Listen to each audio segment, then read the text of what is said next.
या मान्सूनसाठी one day ट्रिपचा plan करताय तर हे 3 बेस्ट स्पॉट तुमच्यासाठी। तर सकाळी 6 वाजता आम्ही राजारामपुरी भटकंती ऑफिस जवळून कोकणात जायला निघालो।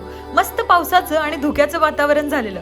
मग फर्स्ट स्टॉप होता भोगवतीमध्ये नाश्त्यासाठी आणि सगळे कंटेंट क्रिएटर मिळून गेलं की कसं असतंय बघा।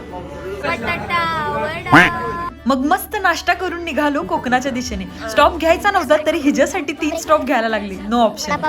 आणि फायनली पहिलं ठिकाण म्हणजे कविलगाव नेहरू मधील भारतातील पहिलं साईबाबा मंदिर। भारतातील पहिलं साईबाबा मंदिर आपल्याला कुडाळमध्ये बघायला मिळतं। हे मला सुद्धा माहित नव्हतं, पण भटकंती यांच्यामुळे आज मला पहिल्यांदा इथे यायचा चान्स मिळाला। चरण रजतळी द्यावा दासा विसावा आरती साई बाबा, आरती साई बाबा।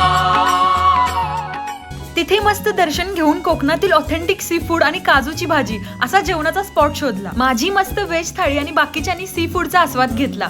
मग त्यानंतर कोकणातील शुद्ध हवा, नयनरम्य वातावरण बघत पोहोचलो 400 वर्षे जुना किल्ला म्हणजेच यशवंतगड इथे। किती वर्ष जुना आहे? 400 वर्ष। आम्हाला मामा आता 400 वर्ष जुनं किल्ला दाखवत आहेत।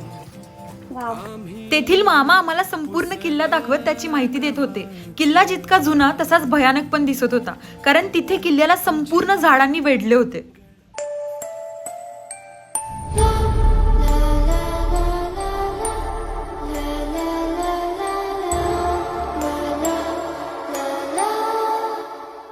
मग थर्ड स्पॉट म्हणजेच तिथे मागे असलेला शिरोडा बीच बघितला।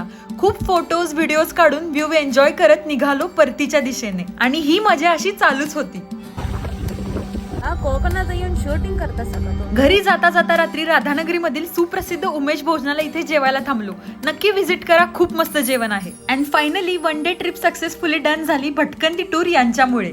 मग तुम्हाला सुद्धा अशा छोट्या मोठ्या ट्रिप्सला जायचं असेल तर यांना नक्की कॉन्टॅक्ट करा। व्हिडिओ आवडला असेल तर like, comment and follow for more.